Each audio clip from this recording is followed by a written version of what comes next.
கன்னி ராசியில் பிறந்தவங்களுக்கு இந்த வருஷம் கண்டக சனி, அதாவது சனியுடைய பார்வை உங்கள் ராசிக்கு வருது, நேரடி பார்வையாக இருக்குது. கண்டக சனின்னா கண்டவர்கள் கண்படுகின்ற சனி அப்படின்னு சொல்லுவாங்க. அதனால் உங்களுடைய செயல்பாடுகள், முன்னேற்றங்கள் அதை நடக்கிறதுக்கு முன்னாடி நீங்கள் வெளியில் சொல்லக்கூடாது.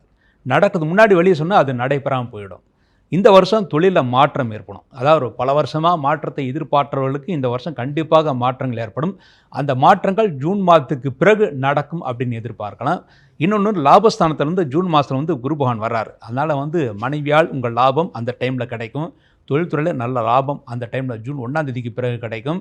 திருமணமாகாத ஆண்களுக்கும் பெண்களுக்கும் கூட உங்களுக்கு கண்டக சனியாக இருந்தாலும் லாபஸ்தானத்தில் குருபான் உச்சம் பெற்றுவதனால் கண்டிப்பாக திருமணமாகாதவர்களுக்கு இந்த வருஷம் ஜூன் மாதத்திலிருந்து அக்டோபர் மாதத்திற்குள் கண்டிப்பாக நடைபெறும் அப்படின்னு எதிர்பார்க்கலாம். குழந்தை பாக்கியம் இல்லாதவர்களுக்கு, திருமணமாகி பல வருஷம் குழந்தை பாக்கியம் இல்லாதவர்களுக்கு இந்த வருஷம் குழந்தை பாக்கியம் கிடைக்கும். இந்த வருஷம் 6ஆம் இடத்துல ராகுபான் இருக்கிறனால பழைய பாக்கிகள்லாம் வசூலாகும். பழைய பாக்கிகள் வசூலை வச்சுக்கிட்டு புதுசாக நீங்கள் தொழிலை டெவலப் பண்ணிக்கிறதுக்கு யூஸ் பண்ணிக்கலாம். வீடு மனை வாங்குறதுக்கு யூஸ் பண்ணிக்கலாம். விரயஸ்தானத்தில் கேதுபான் இருக்கிறனால பார்த்து விரயம் பண்ணணும்.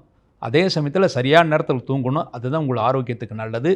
இந்த கன்னி ராசியில் பிறந்தவங்க மாதத்துக்கு ஒரு முறை, ஒரு சனிக்கிழமை ஆஞ்சநேயருக்கு 1 லிட்டர் நல்லெண்ணெய் தானம் கொடுத்துட்டு வாங்க. அந்த தோஷம், அதாவது கண்டவர்கள் கண்படுகின்ற அந்த திருஷ்டி தோஷம் விலகி இந்த வருஷம் முழுமைக்கு உங்களுக்கு நல்லா இருப்பீங்க.